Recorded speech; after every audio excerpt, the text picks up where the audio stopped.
Fresh Morning. Fresh Morning. Sur les 104.5 Urban FM, on a avec René Ruth, bonjour. Bonjour Dafresh, bonjour à vous chers auditeurs. Comment tu vas ce matin? Je vais bien Dafresh. Et Tu vois que là je parle doucement, non?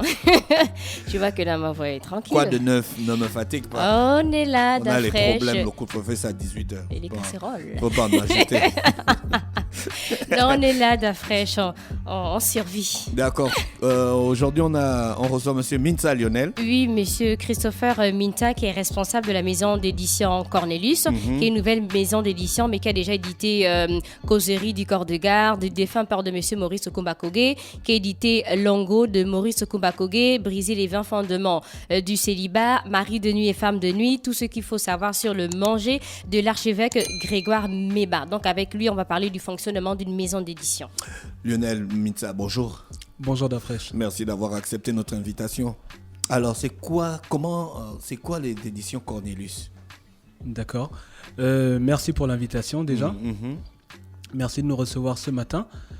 Alors, les éditions de Cornelius sont une jeune maison d'édition gabonaise, donc implantée au Gabon, totalement gabonaise, qui est toute jeune parce qu'elle a à peine 2 ans d'existence. Oui.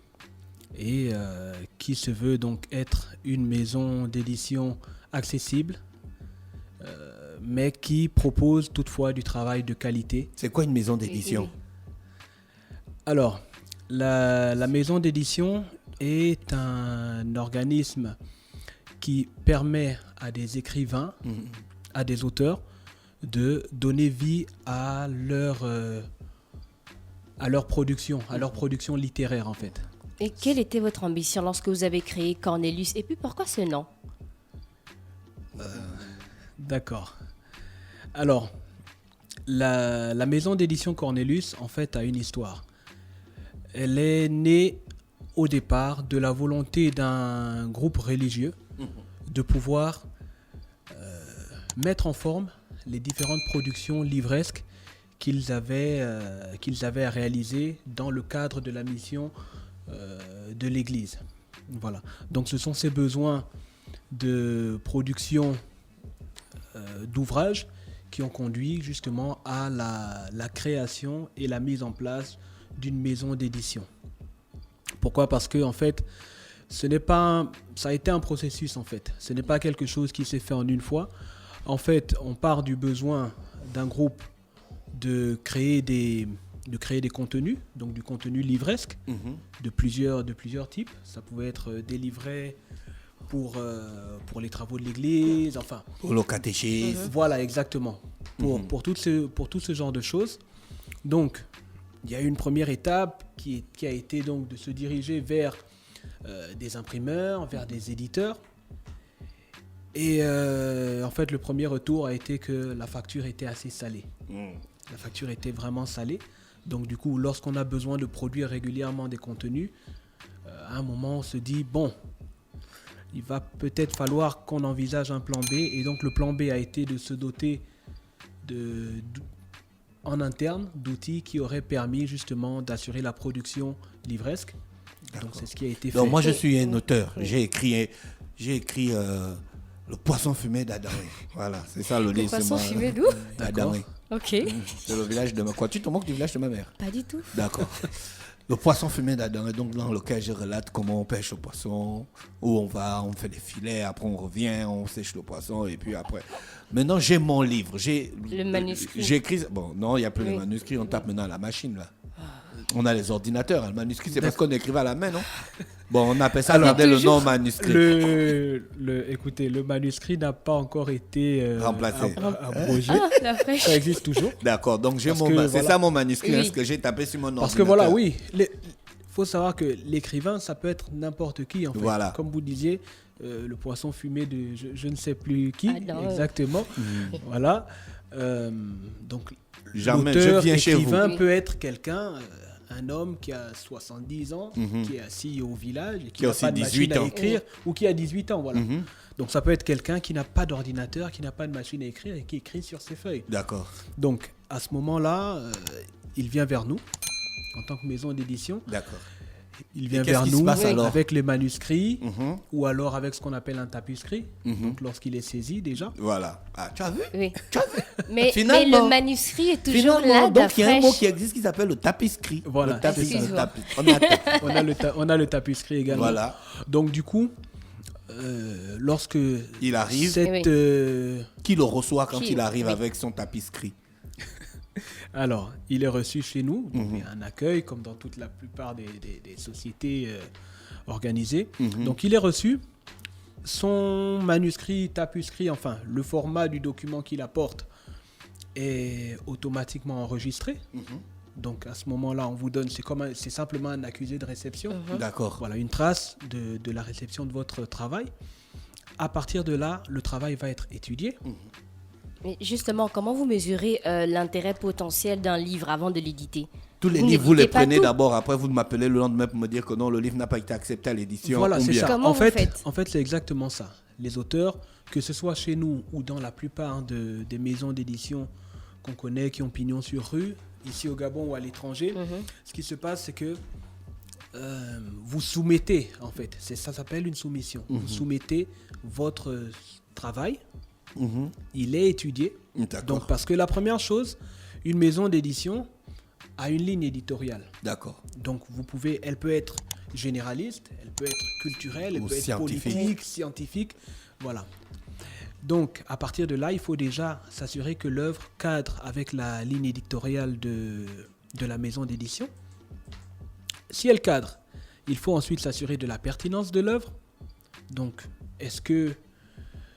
bon, là, c'est quelque chose qui est totalement subjectif. Hein, parce que ce qui est excellent pour l'un peut être moins bon pour un Donc, autre. vous avez un comité de correction, un comité de Oui. lecture. Il y a un comité Il de est lecture, composé un comité des de écrivains, des professeurs de littérature. Comment ça se passe? correction.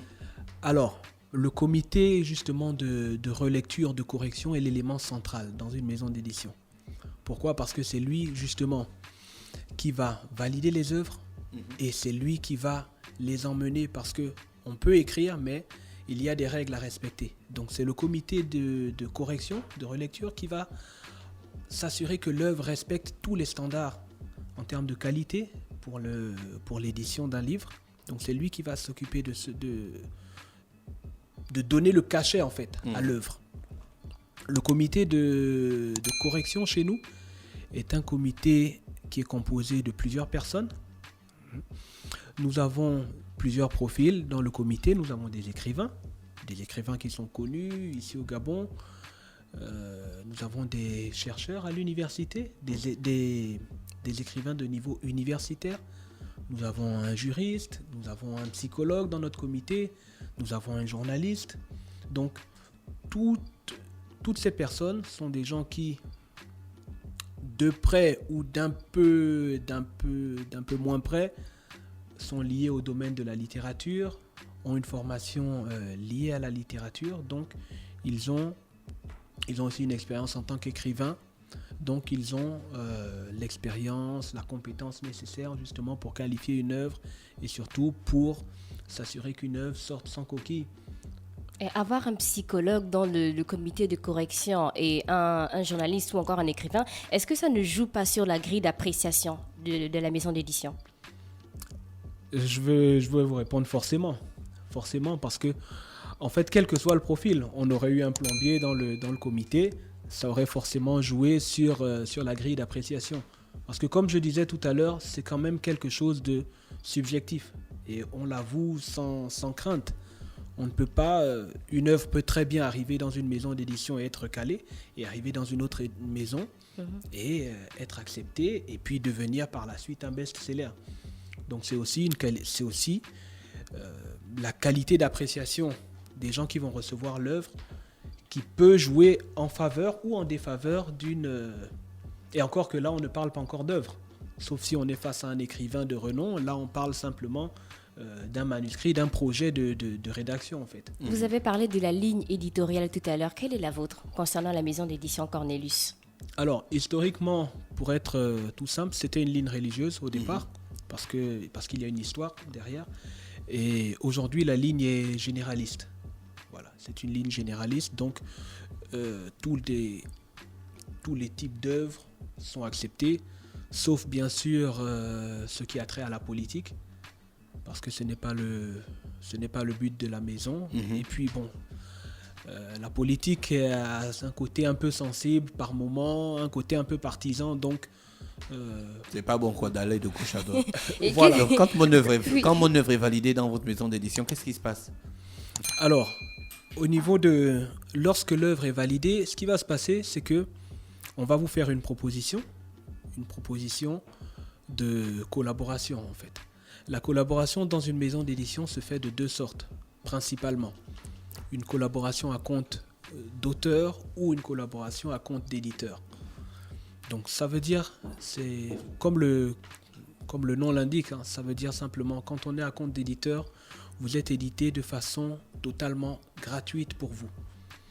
Donc l'éditeur prend en charge tous les frais liés à la réalisation, à la mise en forme de l'œuvre, à son impression jusqu'à la distribution. Monsieur Minta, qu'est-ce qu'une maison d'édition peut apporter à un auteur que ne peut lui apporter l'autopublication? D'accord. La maison d'édition peut apporter à un auteur le cachet, la renommée.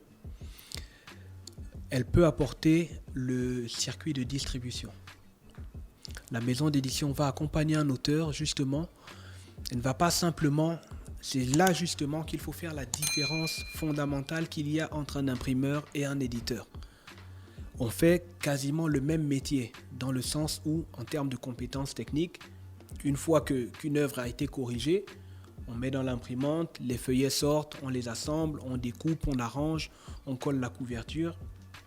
Jusque-là, on n'est qu'imprimeur quand on fait ce travail. Le moment où on devient éditeur, c'est quand on organise pour l'auteur des conférences. On inscrit l'auteur à des cafés littéraires. On lui donne de la visibilité en fait. On l'accompagne dans la distribution de son œuvre. Voilà, c'est la différence fondamentale et c'est justement l'apport qu'une maison d'édition peut avoir comparativement à quelqu'un qui décide de s'auto-publier. Concernant la page de couverture d'un livre, est-ce que c'est l'auteur qui envoie une image, l'auteur vous dit ce qu'il veut ou c'est après la lecture que vous proposez?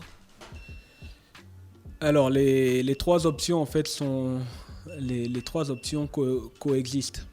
C'est-à-dire qu'il y a des auteurs, il y a des gens qui vous envoient des œuvres qui sont déjà très très abouties en fait. Il y a des gens qui ont une qualité rédactionnelle et qui ont même des propositions de couverture à faire. Donc qui vous envoient une œuvre qui est quasiment aboutie, vous n'avez pas grand-chose à faire en fait.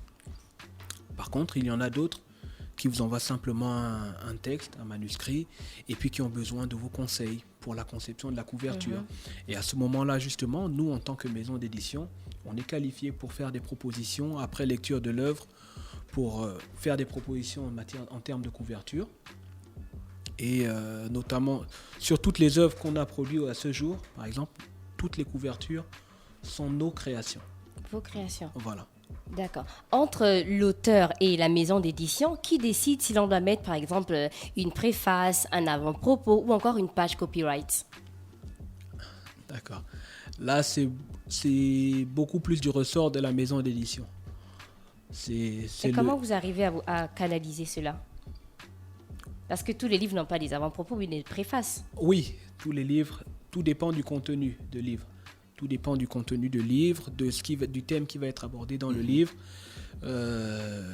Par exemple, beaucoup de gens ne le savent pas, il y a une différence entre une table des matières et un sommaire, par exemple. Donc, selon le contenu d'une œuvre, selon la consistance même d'une œuvre, une table des matières va être indiquée, alors que sur une autre œuvre, c'est plutôt un sommaire qui va être indiqué.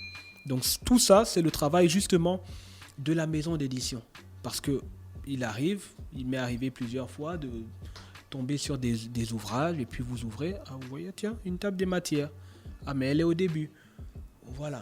Donc, Est-ce que vous avez le ISBN? Oui. Mais qui donne même le ISBN là? Alors, l'ISBN, donc, c'est le système de codification des ouvrages dans le système francophone. Voilà. En parallèle, dans le système anglophone, vous avez les codes EAN. Voilà, donc au niveau ISBN, nous sommes certifiés, l'organisme ISBN est situé en France en fait. Bon, pour nous, en tant que pays, en tant que Gabon en fait, notre demande d'ISBN se fait au niveau de la France. Maintenant, selon le pays, le Sénégal par exemple, peut-être le fait en France. Il y a des organismes ISBN en fait dans plusieurs pays au niveau de l'Europe. Il y en a en Belgique par exemple. Bon, pour nous, le Gabon, ça se fait au niveau de la France. Tous les livres ont le ISBN? À partir du moment où on passe par une maison d'édition, oui. Ah d'accord. Okay. Voilà. Même en auto-éditeur aussi. En fait, dès qu'un livre est édité et qu'il a vocation à être commercialisé, il lui faut un numéro ISBN. Vous êtes plutôt sur le chemin classique. Allez-vous rester sur cette lignée ou vous allez opter tôt ou tard pour le e-book? On a très envie d'y arriver. Mais en fait, là, on n'y est pas encore parce que la question du e-book en fait est liée à une question qui a déjà été abordée ici, peut-être sous d'autres angles. C'est la question en fait du droit d'auteur. D'accord. Et de la contrefaçon. D'accord. Voilà, c'est vraiment lié à ça. Parce que justement, le format fait qu'il serait facile de le partager et donc on pense que très rapidement, on risque d'arriver à un moment où les ventes du format papier vont forcément en pâtir. D'accord. Donc c'est encore difficile de le faire. Mais ce serait intéressant. Après, on peut imaginer peut-être, mais c'est encore éphémère, on peut imaginer des formules comme des abonnements, comme à des bibliothèques, en fait, comme on voit avec le Kindle, etc. Oui, le Kindle, voilà. Avec des forfaits où les gens s'abonnent pour des sommes modiques, mensuelles, et où ils ont accès à une bibliothèque d'ouvrages. D'accord. Lors de la présentation du livre de Monsieur Maurice Okumba-Kogué, il y a un invité qui a laissé comprendre qu'après la correction d'un livre, on peut retrouver une toute autre histoire qui n'était pas celle initiée par l'auteur. Comment c'est possible? Alors... Ah d'accord, les gars, ils corrigent le livre. Oui, au lieu de corriger les fautes, ils corrigent le sens de ton livre. Il a fait comprendre qu'après la correction d'un roman, en fait, on peut avoir une toute autre histoire. Et je pense que ce qui a conduit à un livre de Justine Minta. En fait, on a porté un livre. Ils ont tellement corrigé qu'après, ça a changé carrément de sens. Ça a changé l'histoire même, qui n'était pas au départ celle de l'auteur. Est-ce que la maison d'édition, vous avez ce droit-là de changer mon histoire? Alors... Poisson fumé là, non, je pense que là, il y a c'est peut-être le témoignage justement peut-être d'un raté. Je crois que c'est plutôt le témoignage d'un raté en fait. Parce que, en tout cas chez nous, je ne sais pas comment ça se passe chez les autres, je prêche pour ma paroisse, chez nous, ça ne se fait pas comme ça. Lorsqu'on reçoit l'œuvre, elle passe en comité de correction. Un comité de correction sur chaque œuvre, c'est 3 relecteurs, 3 correcteurs. En fait, c'est 3 personnes. C'est-à-dire que je reçois l'œuvre aujourd'hui, je vais donner une version. Une fois qu'elle sort, on a ce qu'on appelle un prêt à cliché. Donc, c'est la première version du livre mise en forme. Cela, elle est encore à ce moment-là, comme l'auteur nous l'a donné. On l'a simplement mise en forme. Le texte est exactement à la virgule près comme il nous l'a donné. À ce moment-là, je vais donner une version à Monsieur Dafresh, une version à René, une version à Paul. Et chacun d'eux, individuellement, va commencer son travail de relecture. Avec exactement comme on a vraiment, de façon basique, comme on a un enseignant à l'école avec son stylo rouge. Ils vont commencer à noter. Oui, page 4, il manque un S ici. Page 18, cette phrase-là, il a dit « il va à l'école », mais il serait peut-être mieux de dire « il était en train d'aller à l'école ». Etc., etc. Après cela, c'est un travail qui peut prendre 1-2 semaines, selon la consistance de l'ouvrage, ou peut-être même plus. Après cela, les 3 correcteurs vont se retrouver en comité. Ils vont apprécier ensemble, sur une ou plusieurs séances de travail, le travail qu'ils ont fait, et se mettre d'accord sur une correction qui sera la correction validée par la maison d'édition. À ce moment-là, ce n'est pas fini. À partir de là, cette correction finale, nous allons ensuite la présenter à l'auteur. Pour lui dire, voilà, monsieur, vous aviez écrit ceci, nous pensons qu'il serait mieux d'écrire ceci. Et c'est là que que se situe tout l'intérêt du travail. Parce que à ce moment, l'auteur va nous dire « Ok, ah oui, je vois, c'est vrai, effectivement, je m'étais trompé là, il manque un S. » Ou alors, sur une autre phrase, l'auteur va nous dire « Ah non, ça c'est mon style d'écriture. C'est une faute, grammaticalement parlant, mais ça correspond à mon identité en tant qu'écrivain. Ça correspond à mon style. » Donc vous un peu validez comme la on peut faute. avoir dans la musique, dans le rap, où, voilà, tout à où on fait. va valider une phrase forcément, qui n'est pas forcément grammaticalement correcte, mais qui correspond à l'identité de l'auteur, du musicien, etc. Donc c'est la même chose. D'accord. Donc je pense que sur l'exemple que vous prenez, sûrement qu'il n'y a pas eu ensuite une concertation entre l'auteur et l'éditeur. Et c'est justement ce que nous,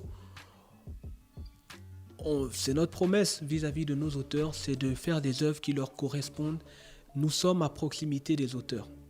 Nous travaillons main dans la main, on ne fait pas, il s'agit pas, ils ne nous déposent pas un manuscrit et puis on disparaît, et puis 3 mois après, ils reçoivent simplement un carton avec les ouvrages qui leur reviennent, et puis nous on commence à les vendre. Non. Le travail se fait vraiment main dans la main, par étapes.